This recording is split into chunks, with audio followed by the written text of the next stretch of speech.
Good afternoon, everybody. Happy Friday. Okay, a couple things at the top.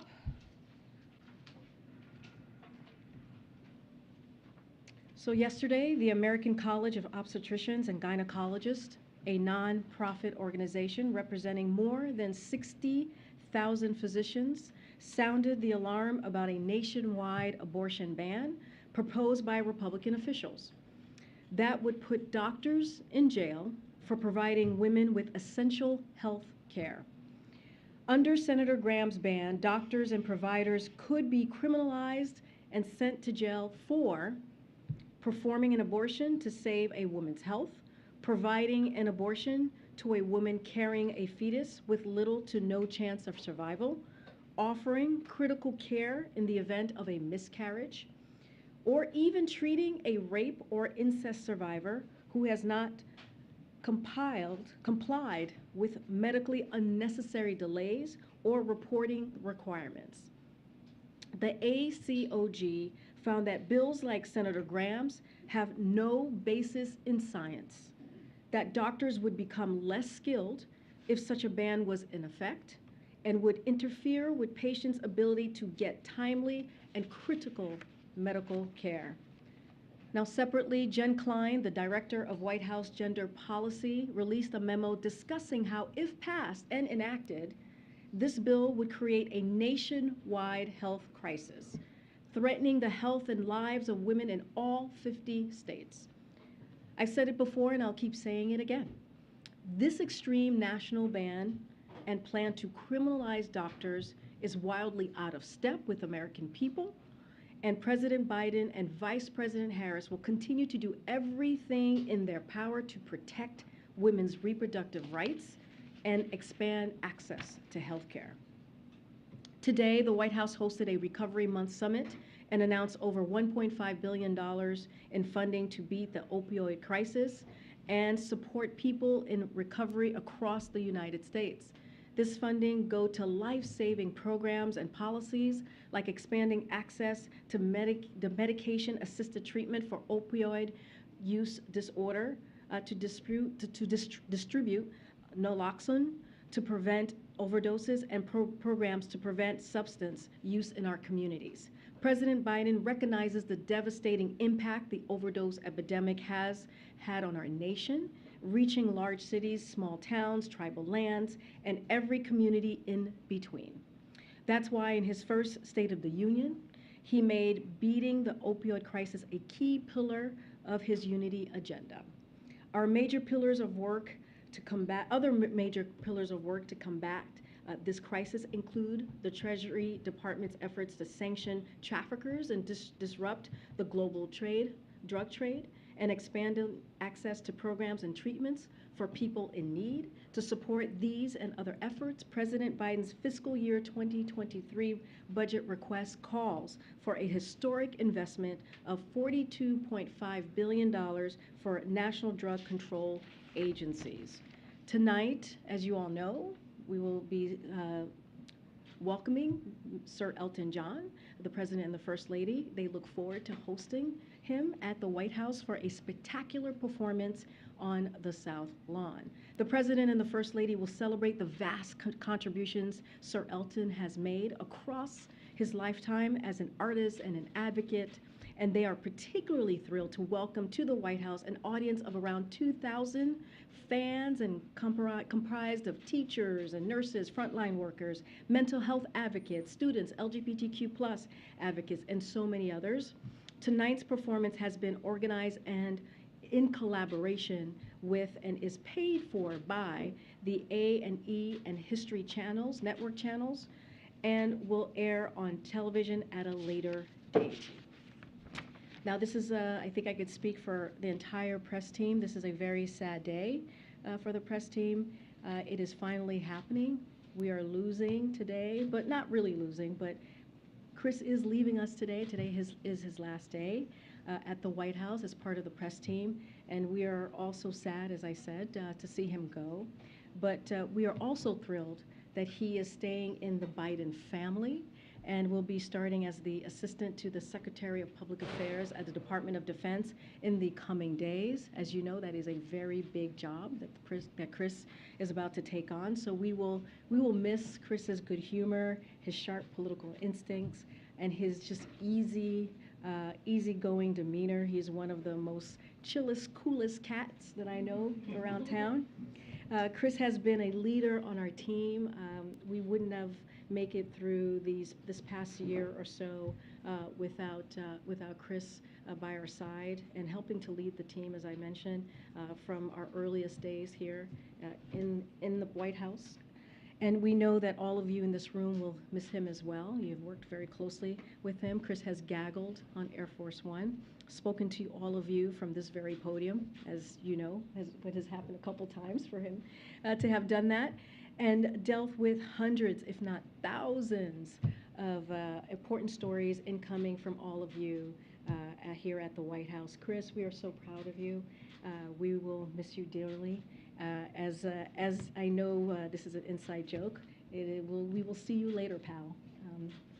And so until we see you again, we hope you have some time to do your very, very favorite thing that I know that you love to do outside of hanging out with your wife, is play golf. Chris loves to play golf. I always ask him to tell me, to take me to play golf, and he still has not done that. But anyway, to help send you off to your next adventure, I know you're going to take some time off. You told me that you're going to hit the links. I don't know the lingos here, but we wanted to make sure that we got you something. To do that for next year. Okay. Thank you, thank you. All right, with that, it's all yours, Zeke. I know you're waiting. Thank you for indulging us. If we can start with the Ukraine, the so-called referenda taking place in Russian-occupied areas there. Is the administration considering any additional costs to be imposed on Russia or those who are involved in organizing those referenda, new sanctions or other sorts of responses? So a couple of things I do want to lean into as the votes are happening today, clearly over the next 5 days. We are prepared to impose additional swift and severe economic costs on Russia along with our allies and partners in response to these actions if they move forward with annexation. As we said in today's G7 leader statement, the United States will never recognize this territory or as anything other than part of Ukraine because it belongs to the people of Ukraine. We stand with our partners around the world in rejecting whatever fabricated outcomes Russia announces. As the president spoke about at the UN, as you heard from him very clearly, very boldly, these referendums are a flagrant violations of international law and an affront to the principles of sovereignty and territorial integrity that underpin the international system and are the foundation of the United Nations Charter. We will continue to stand firmly with the people of Ukraine and continue to provide them with historic amounts of security assistance to help them defend their territory, to help them defend their freedom. And then on a different topic there as well, these dramatic scenes of Russian fighting age males who are subject to those conscription orders leaving the country. Would the president support providing political asylum to Russians who are fleeing their country to avoid serving in their armed forces? So I don't have anything to preview for you as it relates to your question, Zeke, about what we would offer. But you know, we'll say this: what we're seeing in Russia, especially with the protests, and what we're seeing with Russians leaving their country, is that this is an unpopular war. We have to remember this is an unpopular war that was started by the Kremlin, a brutal war that was started by the Kremlin, an unprovoked war against Ukraine. That is why you have heard from this president. He's been very clear, especially during his UN, most recently during his UN address, that we will continue with our allies and partners to offer the assistance that Ukraine needs to fight against the aggression of Russia. So again, what you're seeing is not what Russia is doing, what Putin is doing. He's not coming from a place of strength. He is coming from a place of weakness. And now the Russian people are being very loud and clear. This is, again, an unpopular war. Domestically, it's been several days now. The power is still out in parts of Puerto Rico. Does the president plan to visit? Could you update us on does he plan to go there? And then separately, there's another storm that appears to be bearing down for parts of Florida next week. Will that affect the president's travel plans for Tuesday? So your last question first. We are monitoring the forecasts in close coordination with the National Hurricane Center and also with FEMA. As always, FEMA has supplies and staged at various distribution centers across the country to deploy as needed. So this is the case here as well. As you remember, the president was also briefed at the start of the hurricane season. Some of your colleagues were there on preparedness effort and how we were going to move forward in this hurricane season. And we'll continue to maintain a forward-leaning posture throughout the remainder of this hurricane season. As far as the president's travel plans, I don't have any changes to read out at this time. As well. So just a little bit. So yesterday, as you know, the president joined the New York Governor Kathy Hochul and New York Mayor Eric Adams to receive a briefing from FEMA Administrator Criswell and Puerto Rico Governor as well. As you all know, FEMA Administrator Criswell was on the ground earlier this week to assess emergency recovery and response efforts. Yesterday, the president announced the federal government is covering 100% of the cost of debris removal, emergency protective measures for the next month in this recovery. The president also increased critical needs assistance from $500 to $700 to support individuals and families with immediate or critical needs as a result of being displaced from primary dwelling. As of today, there are more than 900 federal response workers on the ground in Puerto Rico supporting operations, planning, power restorations, debris removals, and urban search and rescue. And so we will continue to monitor what's on the ground and continue to help Puerto Rico, our brothers and sisters in Puerto Rico as best as we can. Thanks. First, to follow up on the referendum in Ukraine, if Russia does annex these parts of Ukraine, could it put the U.S. in a more dangerous situation, especially if Ukraine uses American weapons in those areas? So just to be very, very clear here, I spoke about this just now. We have sent a loud message, and our allies as well, about this illegitimate vote that we're seeing today across the next several days. We will never recognize this if they go forward with the annexation. We will never recognize that. That's not just coming from us. That is also coming from G7 leaders. I mentioned they put out a statement, and so we will continue to speak very forcefully about that. We will continue to be very clear. We know that these referenda will be manipulated. We have information that shows Russian officials setting targets for voter turnouts and approval rates for the referendums. For example, in some regions, they have reportedly already set the required figures for voter turnout and support for a session into Russia at over 75%.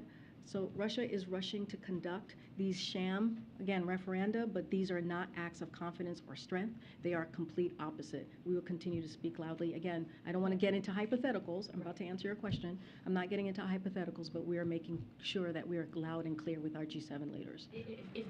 I understand that how the United States is not going to view the outcome of, like you said, a sham election, but if Russia views the outcome as now annexing more Russian territory, and is there a risk of escalation?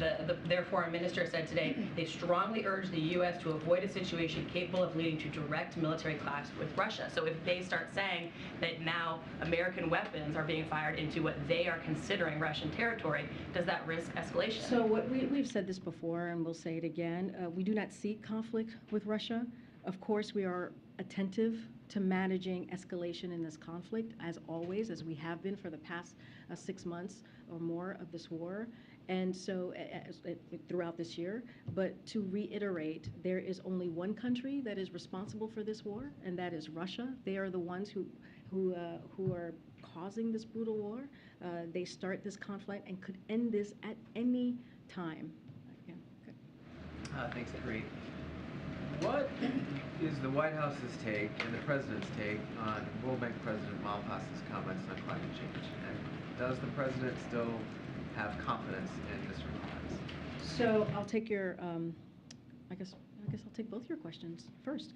So we disagree with the comments made by President Malpass. We expect the World Bank to be a global leader of climate ambition and mobilization as well, of significantly more climate finance for developing countries, as is the business of the World Bank.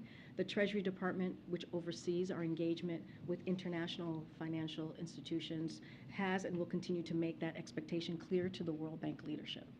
And with regard to the confidence that the President has or does not have? Again, we disagree with the comments of the President. I'll leave it there. I have one other question on today's news.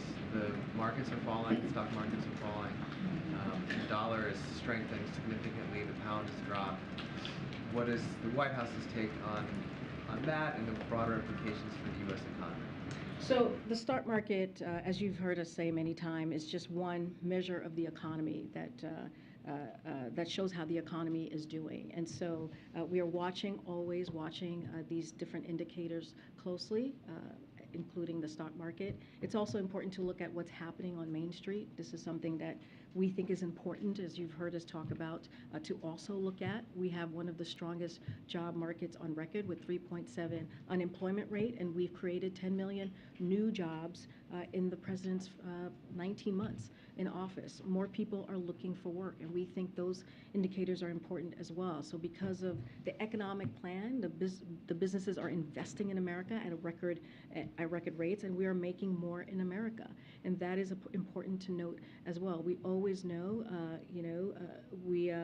there's always more work to do, but the president, with his economic plan, whether it's the American Rescue Plan that got the economy started, which we see this historic economy, or the bipartisan infrastructure law, which is going to create millions of jobs and fix our infrastructure, fix our supply chain, or it's the Inflation Reduction Act. All of these are pieces of the president's economic plan that we're going to continue to work through, and is going to make sure we don't leave anybody behind. But again, this is one of the strongest job markets that we have seen on record, and so what we are seeing, and I've said this before, you've heard this from Brian Deese, is a transition to a more steady and stable growth, and that's what we're currently seeing and in the process of moving the economy into.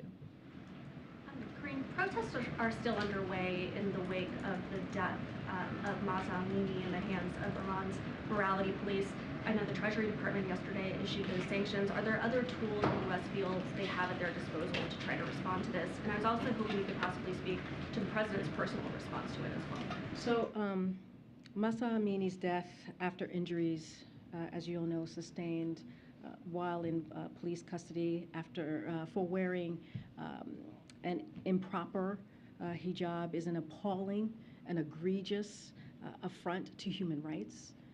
Our thoughts are with Masa's family and loved ones. And as President Biden clearly stated at UNGA, he spoke to this, we need, and this is quote, we stand with brave citizens and brave women of Iran who right now are demonstrating to secure their basic rights, end quote. Women in Iran should have the right to wear what they want, free from violence or harassment. Iran must end its use of violence against women for exercising their fundamental freedoms. There must be accountability for Masa's death. Again, you mentioned the sanctions that was announced by the Department of Treasury just yesterday, and Treasury also designated 7 senior Iranian security officials as well, including Iran's Minister of Intelligence, for their roles in the suppression and killing of peaceful protesters since 2019. And so we will continue to use all available tools at our disposal to make sure that we pursue accountability. And on this storm that's approaching Florida, I know that FEMA Administrator Deanne Criswell today spoke with Governor DeSantis. Does President Biden himself plan on speaking with the governor? I don't have any calls to preview at this time. Are you declining to say whether or not the president has confidence in David Malpass? I stated very clearly where we stand on that. Has the president or any of his advisors spoken with anyone else? I don't have a call to preview at this time. Thanks. Another one on Iran. Is the situation forced the administration to reevaluate its pursuit of a nuclear agreement? So we have been very clear that our #1 goal is to make sure that, look, I'll start here. We have concerns. We do. We have concerns with Iran, but the JCPOA is the best way for us to address the nuclear problem. And we have been very clear that our goal is to make sure that Iran never obtains a nuclear weapon. So as long as we believe pursuing JCPOA talks is in the U.S. national security interest, we will do so. We will continue to use other tools to address other problems with Iran's behavior, but we believe this is the best path forward to make sure that we have these negotiations. And the UK Prime Minister Liz Truss is pursuing an economic program including tax cuts for the wealthy that's causing some economic headwinds in that country. And is the U.S. Concerned about broader economic fallout from that plan, and are you monitoring what Prime Minister Truss is trying to push through there? So I can't speak to the plan. I have not read it. I would need to speak to our team. I'm not going to really, at this time, speak to another country's plan on what they plan or not plan to do on their taxing the wealthy. So I'm just not going to respond to it at this time. Go ahead, Steve. Thanks. A number of outlets matched the Washington Post report this morning that in addition to the public warnings to Moscow, there have been private communications. What more can you tell us about the communications to Russia warning against the use of nuclear weapons? So I'm not going to speak to any private or discussions at this time. We've been very clear. The president was loud and clear during his UNGA address about what we're seeing. We will not, the votes that we're seeing, this sham referendum is illegitimate. We've been very clear. I'm not, again, going to comment on private communications. Again, you've heard the president. He not only said it at UNGA, he said it during his 60 Minutes interview in his New York Times op-ed on Ukraine a few months ago. And so we've been very clear. And we have warned. We have actually warned about the sham referendum for many, many months. And so now we see the playbook of Putin, what he's doing right now. He is not moving forward with any strength here. This is weakness that we're seeing from him. He is losing ground in the battlefield, and this is a playbook of his that is not surprising. But we have been very clear about what if he moves forward with annexation, we will not recognize it, and we will continue to condemn those actions. Can you share a little bit about what the U.S. assessment is of how serious Vladimir Putin is about his threat to use nuclear weapons? He has threatened it before, but of course it was at the beginning of the war, and the dynamics are very different now. So if you could just share a little bit about what your thinking is of how serious that threat is. So we obviously take these threats very seriously, but we have not seen any reason to adjust our own nuclear posture at this time. Look, the consequences of a nuclear use by Russia, the president was very clear about this, especially during his 60-minute interview, would be disastrous for the world. And Russia would be a pariah on the world stage. But again, we are not seeing any reason to adjust our own posture, but we take this threat very seriously. Move around. Yeah, Peter. Karine, on the Iranian president who was here in the U.S. just recently, why did the Biden administration grant a visa waiver for President Raisi to come to the United States, given the crackdown that we're witnessing take place in his own country? Because he attended the UN. You mean the UNGA?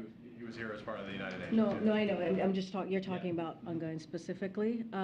Look, it is UNGA is an opportunity for, as we know, heads of states, global world leaders to come together and talk through their agreements, disagreements, how they're going to move forward, and that's what you saw.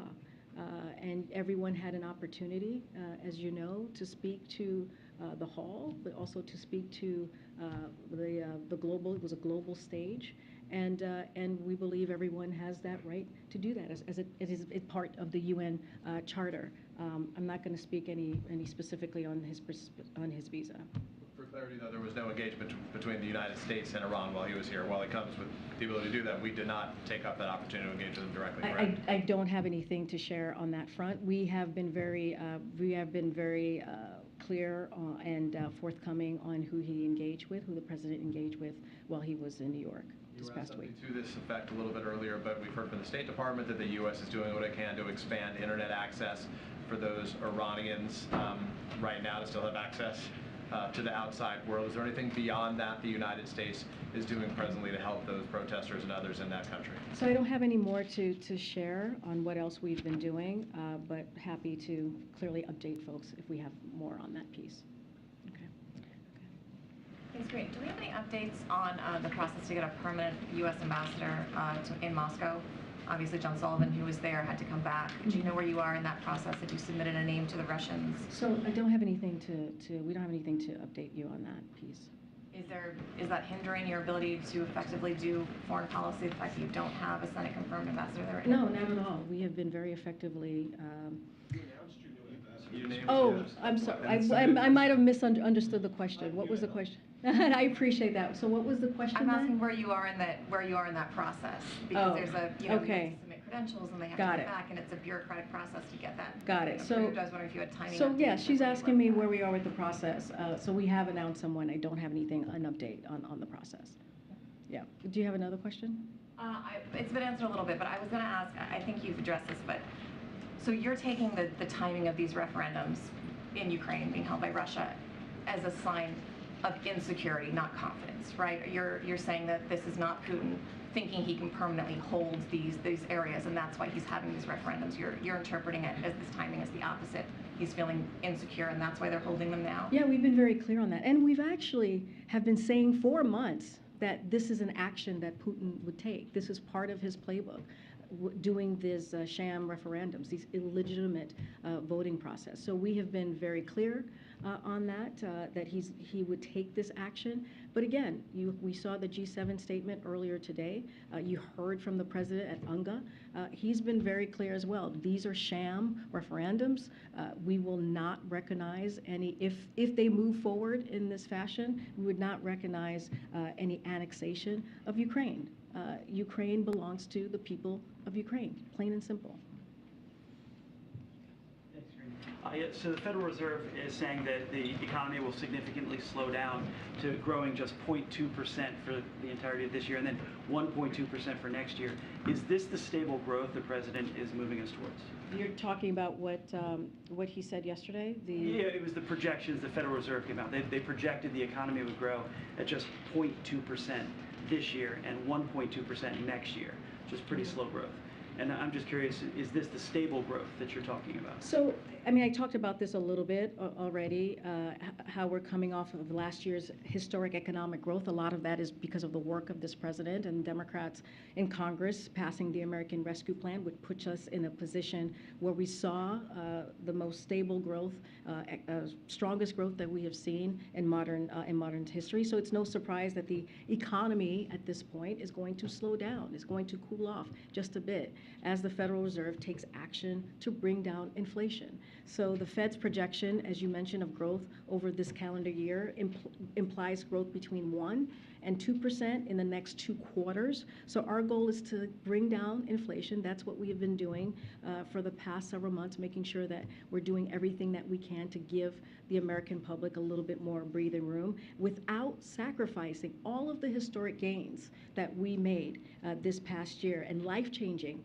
economics gains this country has made over the last 19 months, this past year and a half. So given the encouraging initial signs that we have seen on inflation and the continued strength of growth in the job market, so we believe the transition remains possible. We believe that we will get to a strong and stable growth. We believe that we will see that cooling that you hear economists talking about.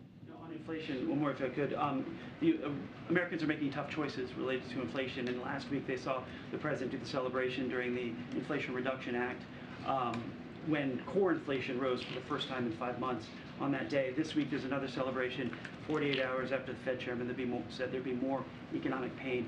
Is that optics of those two celebrations insensitive to what Americans are going through?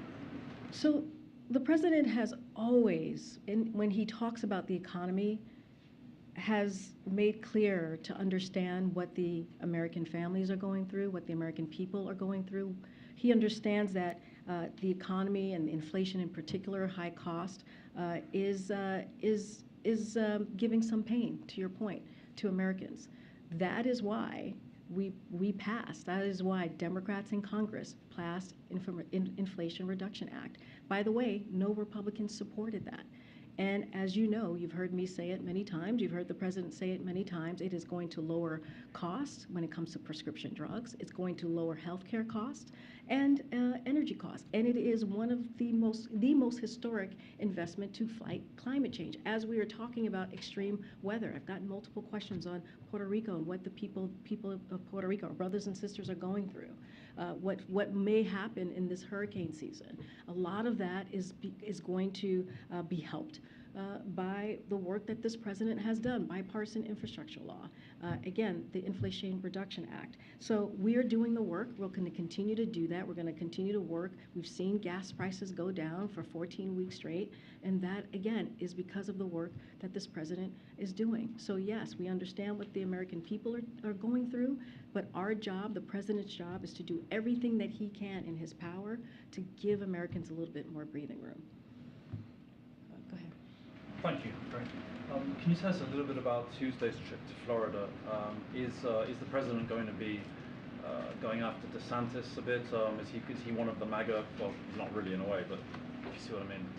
Is he part of the MAGA or the alternative MAGA scene that the president's going after?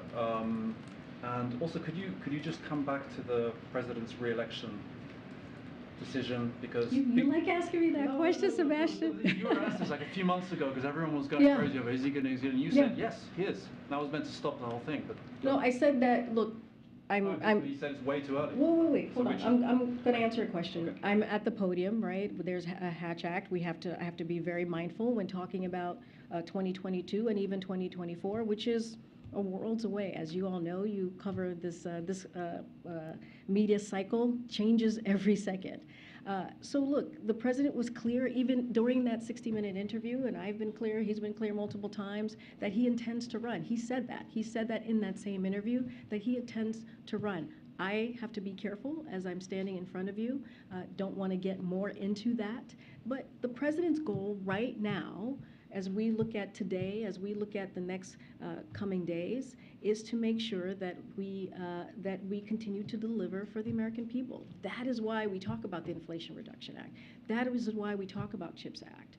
That is why we talk about bipartisan infrastructure legislation. And not just him, you hear it from the vice president, you hear it from his cabinet secretaries. It is so important to make sure that the American public understands what we have done here these past 19 months, and that's going to be our focus. As it relates to Florida and Governor DeSantis, look, I don't have anything to preview at this time on what the trip will look like. We will share more as we get closer to the day.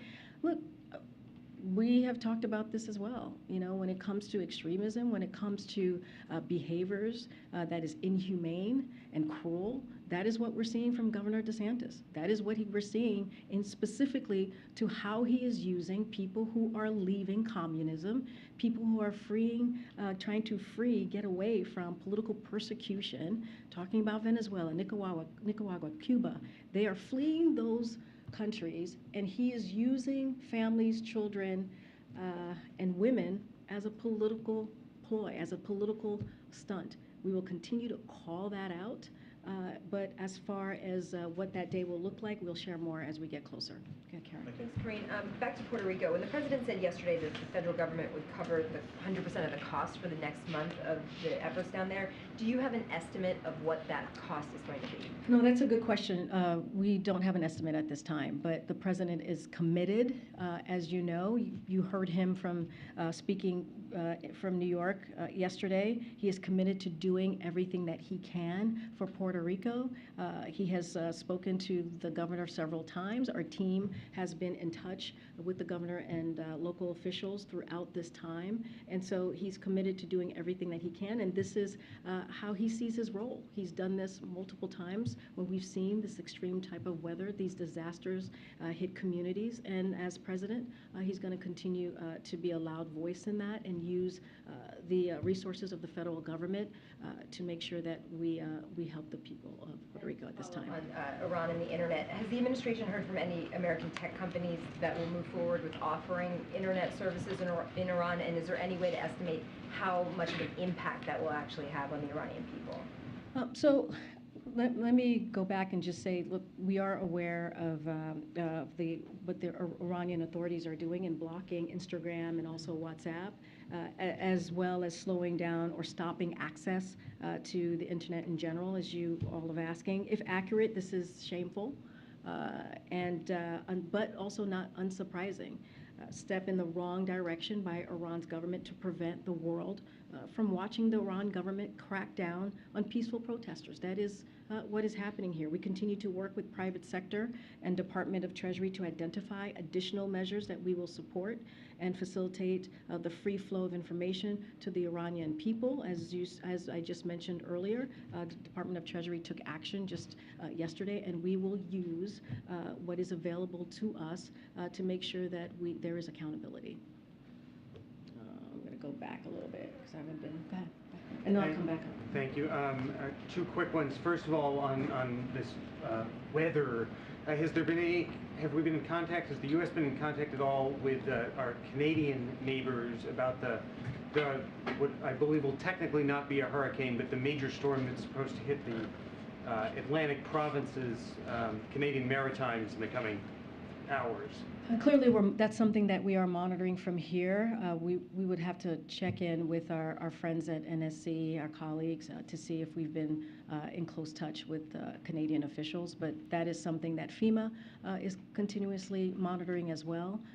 And when we have any updates on that, we're happy to share. And then the second thing is we're a week away from the end of the government's fiscal year, and is there any reason why anyone should be concerned that there might be a lapse in funding, or is the President and the White House confident that whatever is going back and forth with Senator Manchin's permitting bill and the rest of the CR negotiations, that will all be worked out by next Friday? So we have, we believe, and I've said this before, there's still time for lawmakers on the Hill to enact a short-term funding bill by the Friday deadline.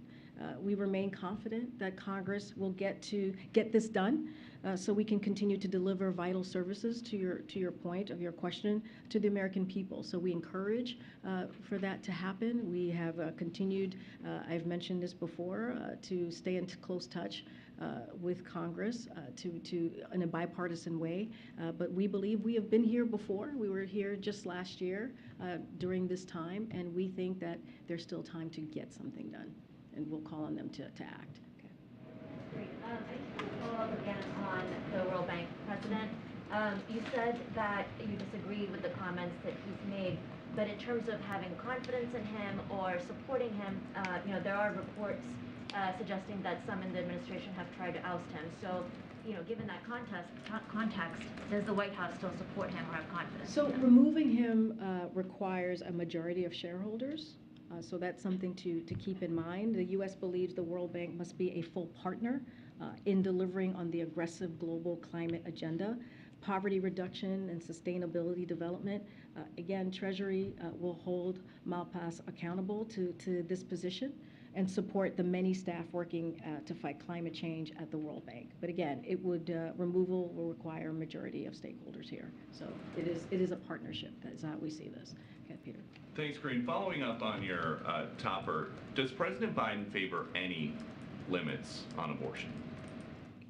We've been very, very clear here.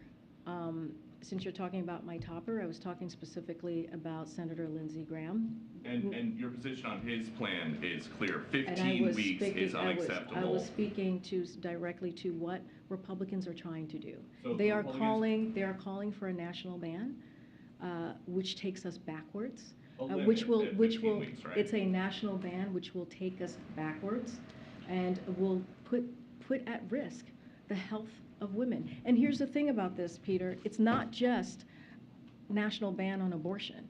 We're talking about privacy, we're talking about contraception, we're talking about marriage.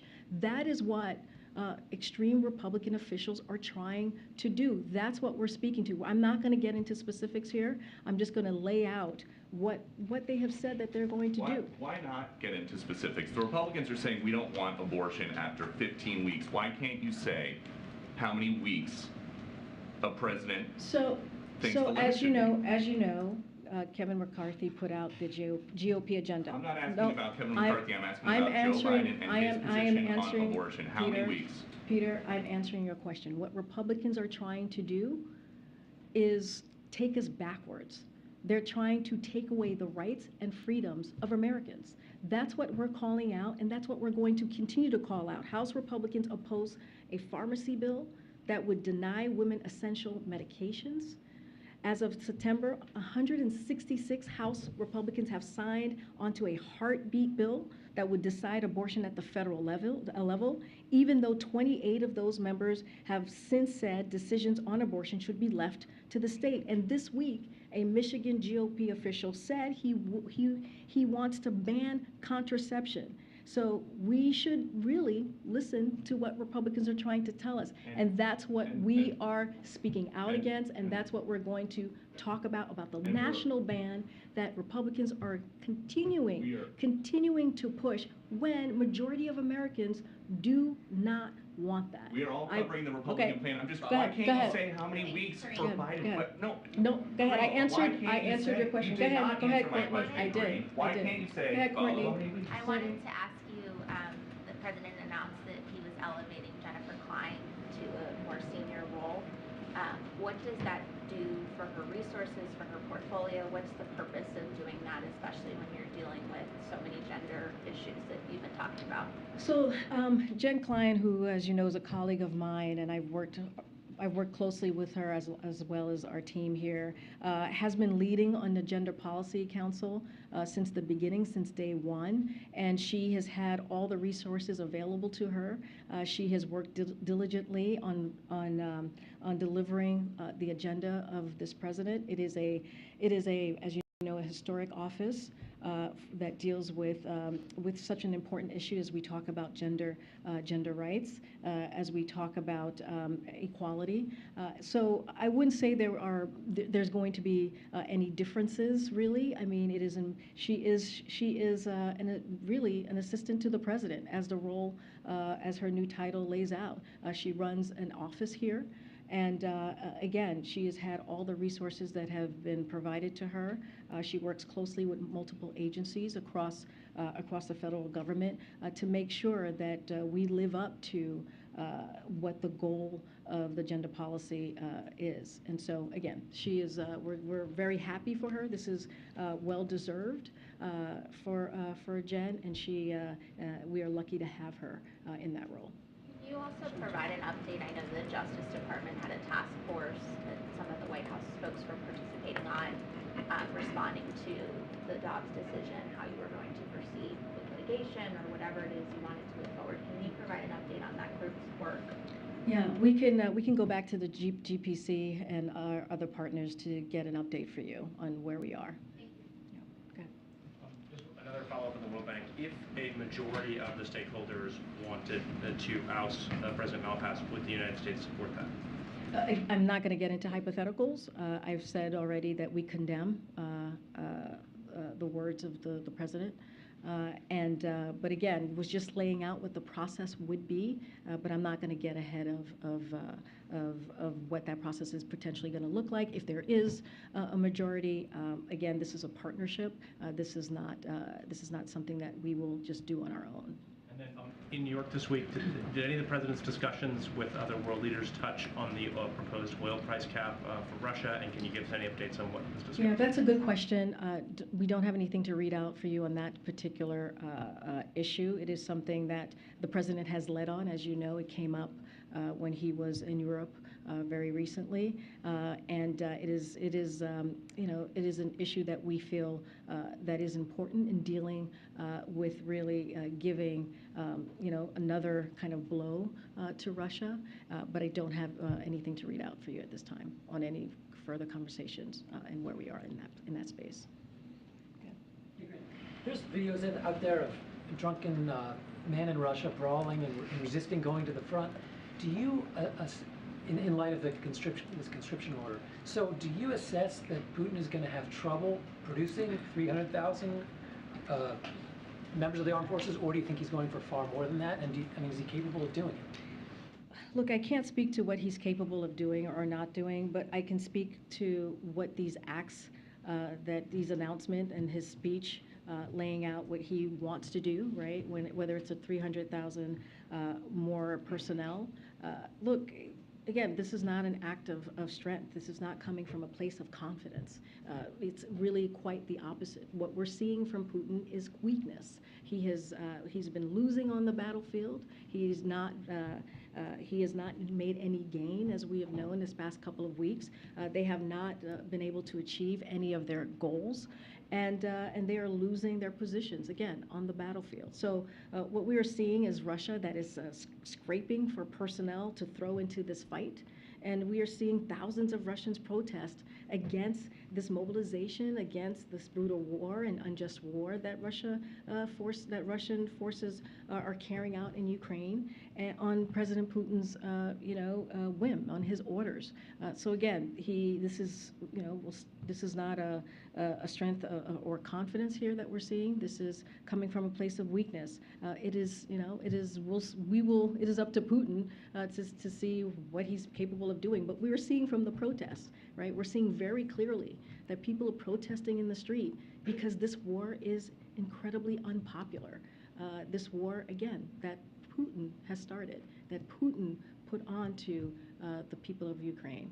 There's a report out of the UN today about potential or alleged war crimes in Russia, including sex crimes of very young and very old Ukrainian people.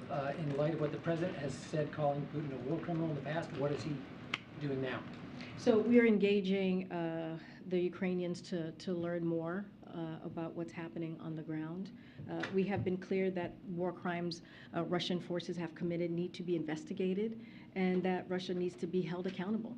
So the recent discovery of mass graves in Islum is horrifying, as are the atrocities Russia has committed in Bucha and many other places throughout Ukraine. We've been very clear about that. We have been working closely with Ukraine on this issue and welcome Ukrainians' perspective on this process, how we move forward. We are also supporting a range of international and national efforts underway to document war crimes and atrocities committed by Russian forces in Ukraine, including through International Criminal Court and investigation through the UN Human Rights Council, the OSCE Moscow mechanism, and the Ukrainian Prosecutor General's Office. We are helping document, preserve, and analyze evidence of war crimes and atrocity through our Atrocity Crimes Advisory Group for Ukraine, the State Department's Conflict Observatory, and the Department of Justice War Crimes Accountability Team. It is past time for this war to end, and it is up to Mr. Putin to end this war. This war was started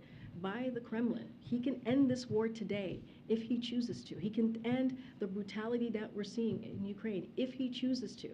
And it is up to him. He can end this today. Gosh, I'm trying to see who I have not called on. Oh, go ahead. In Ukraine, 2 Americans who were captured while fighting Russia and Ukraine were released this week. They arrived back on U.S. soil today. What involvement did the U.S. have in that prisoner exchange? Is there anything else that you can tell us about that? And has the president spoken yet to either the men or their families?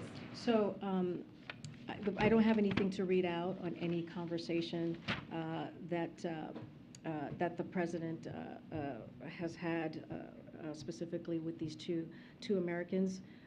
The United States welcomes the negotiated prisoner exchange between Ukraine and Russia, which includes the 2 U.S. citizens that you just mentioned captured while serving in Ukrainians' military. We are appreciative of Ukraine including all prisoners of war, regardless of nationality, in its negotiations, and we look forward to these U.S. citizens being reunited with their families. We also thank the Crown Prince and the government of Saudi Arabia and the Turkish government for facilitating the exchange of prisoners between Ukraine and Russia. We once again reiterate the State Department's travel advisory warning U.S. citizens not to travel to Ukraine, and that those who do participate in fighting in the fighting, they face a significant risk, and the United States cannot guarantee their safety. We've been very clear about this from the very early days of this war. We continue to encourage Americans to devote their energies toward the many other opportunities that exist to help the country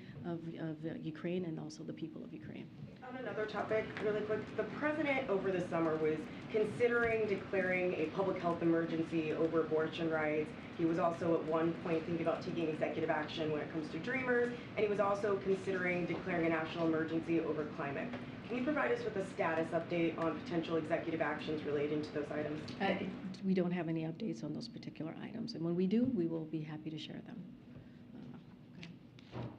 Karine, what's the President Biden message to the people of Venezuela, Cuba, and Nicaragua that are now on their way to the U.S. border or thinking of coming to the U.S. border? Yeah, and we have said this before. Secretary Mayorkas has been very clear on this as well. It is a dangerous journey. We understand the political persecution. We understand what the people of Ukraine. I'm sorry, Ukraine. I was just talking about Ukraine. What the people of Nicaragua, Venezuela, and Cuba are going through. But again, these are very, very dangerous. This is a very dangerous journey. We recommend that they don't put their lives at risk. But again, what we're seeing, how they are being used as political pawns, is something that we're going to continue to call on. It is inhumane. It is unacceptable how folks who are fleeing, again, political persecution, who are fleeing communism, are being treated. And that is something that you'll continue to hear President Biden condemn. You'll continue to hear us condemn. What Republican governors are doing is unacceptable. It is shameful. And not only that, it is causing chaos and confusion. And that is not how we fix the system. If we want to fix the system, the president put forth on his first day in the White House a legislative solution, a comprehensive immigration reform to deal with these very issues. In the meantime, we're going to continue to work with our partners and our allies in the region, in the Western Hemisphere, because this is indeed a new type of migration that we're seeing. We're seeing a jump from those three countries by 121% in just a year, and that is a different scenario that we're dealing with. So we're going to that is causing havoc across the Western Hemisphere.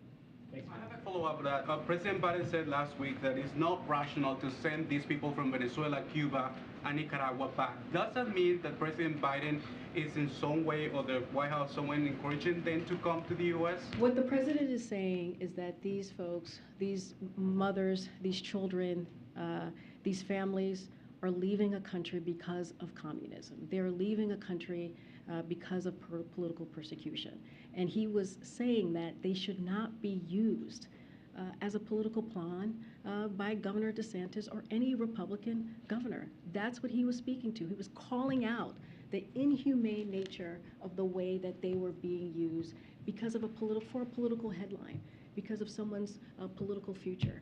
And so he's going to continue to call that out. It is, again, I'll say this again, it is inhumane. You hear the president talk about this many times throughout his career, not just as president. It is important to treat people with dignity.